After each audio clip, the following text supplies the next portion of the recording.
Hey everybody, it's Steve with Sky194 and I appreciate you taking the time to visit and check out my video. And we are still here at Donington and just working on a few setups. And of course I did one the other day for the Aston Martin, and now I have one for the BMW M4. Another, good fun car to drive. And we'll go ahead and do a quick lap.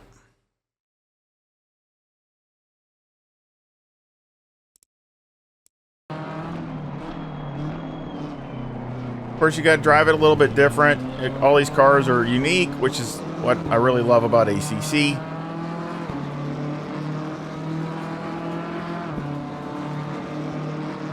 Again, same spot, right past this arrow here, right around it, all the way to the left. Take it in second gear. Again, trying to aim for this curb or the green right in this range here. This is far from perfect lap also. Again, running out wide.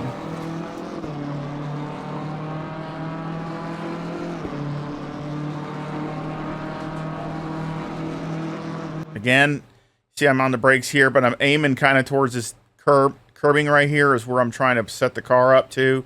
So when I do downshift and make my turn in, I'm out here somewhere. You might not want to be out right out by the curb, but I mean, I'm out on this edge of the track. Definitely don't want to be this way. And of course, you go down to third.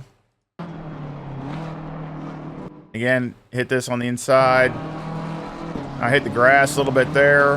No harm done. Mowing the grass. Again, past that, the one there, and again, a little bit deep, just so you can get a better turn in here. Again, watch coming off the curb. If you run it real close here, when you come off the curbing, you'll upset the car. It really upsets it. Running out wide to that green spot. And again, with this one, you can see I'm on the brakes. Again, it's really hard to judge this. Again, if you can try to go off of some brown spots here or there, it's just really hard. It's really a judgment call. Of course, like I said, it really helps in the beginning when this thing is, I wish they would have it to where it would stay up and not get knocked out, because that makes it tougher. But you can just plan on it getting knocked out pretty much right away. But again, it's just a judgment thing, and you're only going to downshift to third. You don't downshift to second. So you downshift to third. Again, this BMW has a ton of torque.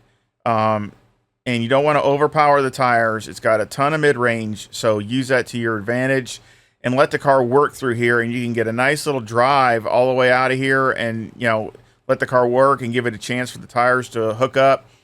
So again, you just go down to third gear. Try to go on the inside. Get on the gas as soon as you can. Again, good speed down through here. Again, past the 2 marker, I think it was. This must be like the 1, but about the 1.5, I guess you can say. I thought that was is that the 1 or the 2? No, that's the 1. So yeah, it is. That's the 1. So yeah, it's like the 0.5 or something. And basically just hit here and go on the inside. Again, this is a legal lap, but you can see I'm right on the edge here. Takes it really good. Come down here, right near the turn sign. Try to do as late at apex as you can. Get on the gas as early as you can. But, if you have to run it out wide, that's okay.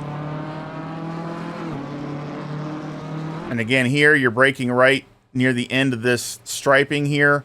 And you're going to try to, again, do another late apex. Of course, you go all the way down to first. You can use the motor to help turn the car, feed it in.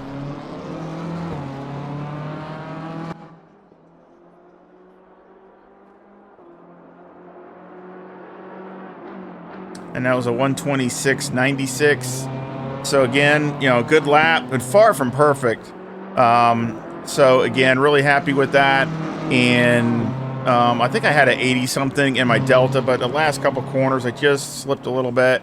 But again, it's definitely can do much better just for the fact, I went in the grass out of the lap there. So it's a strong contender. So let's go over the setup. And that's with race fuel. That wasn't a qualifying, that was race fuel. We got 25 left front, 24/7 left rear, 25/6 right front, 25/3 right rear. The toe's -0.1 with the camber at -4 and the caster at 12.6. On the rear, the toe is +0.1 with the camber at -3.5. Everything here is pretty good. Really nothing to try. I did put some more negative toe, but it's not bad, but it starts to grain the tires a little bit, and usually that can be a cause of it if you get a little bit too much negative toe. So you can do that if you like the feel of it better. You can go ahead and max it out to make it to -2. Especially if you have a shorter race, if you just like that feel. So if you want to do that, go ahead and try it.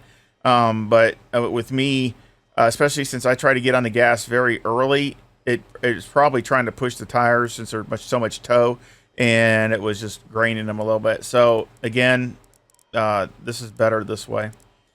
Electronics are 4-in-1. I did try 3-in-1. You can go down to that, but I didn't see any advantage. And you got to have a lot more, be a lot more cautious of the throttle and oversteer and little things like that. So, if you're a mere mortal like I am, you can basically go to 4 and you're fine. It's not that bad. If you think you can, really good with the BMW, you can try 3, but I didn't see any really performance advantage. Not as long as I drove it. Maybe you could get 1 or 2 laps if you're on a qualifying rubber, but for a longer stint, I didn't see anything. 55 liters, number 1 brake pad. Mechanical got 4 on the anti-roll bar, 54 on the brake bias, steering all the way down. Springs are 135,000 all the way around with a 400 bump stop rate and a 5 bump stop range on the front, and a 300 bump stop rate and a 35 bump stop range on the rear with a 4 anti-roll bar and an 80 on the diff. Now, you can go down to 53 with the brakes, no problem.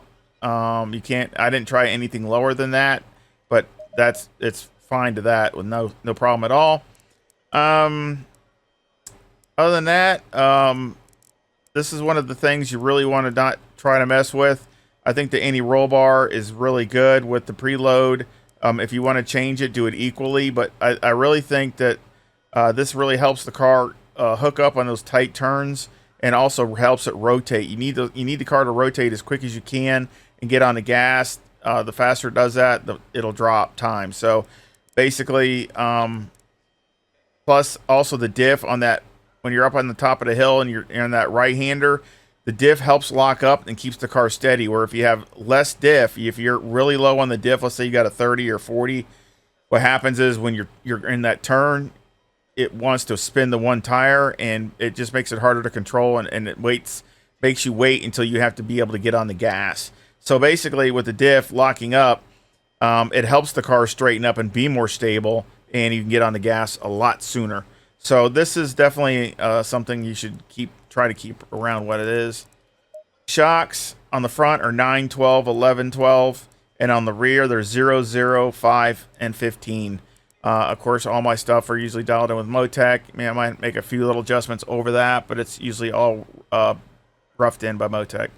Aero 51 in the front, 55 in the rear with an 8 wing and a 4 and a 4 and a brake ducts, and the front aero variation is a positive 1.3. So again, really nothing to try here. I tried some different ride heights. Of course, shock settings, I went over that a half a dozen times. So again, I think it's a really good base setup that you can make small adjustments to fit your driving style. But I really think that it's a solid setup. And again, obviously, low fuels, it definitely could drop even more. So again, I'm really happy with it. I think it's a solid setup. And again, I will leave the link to this setup in the description. And of course, it's also on my Discord, which all my other setups are, which are free to everybody if you got join the Discord. So again, I thank you for your likes and subscribes. I really would appreciate it. It really would help the channel. And again, I appreciate any comments. I love talking to all my sim racing friends. And again, I hope you come back and visit again really soon. Y'all take care. See ya.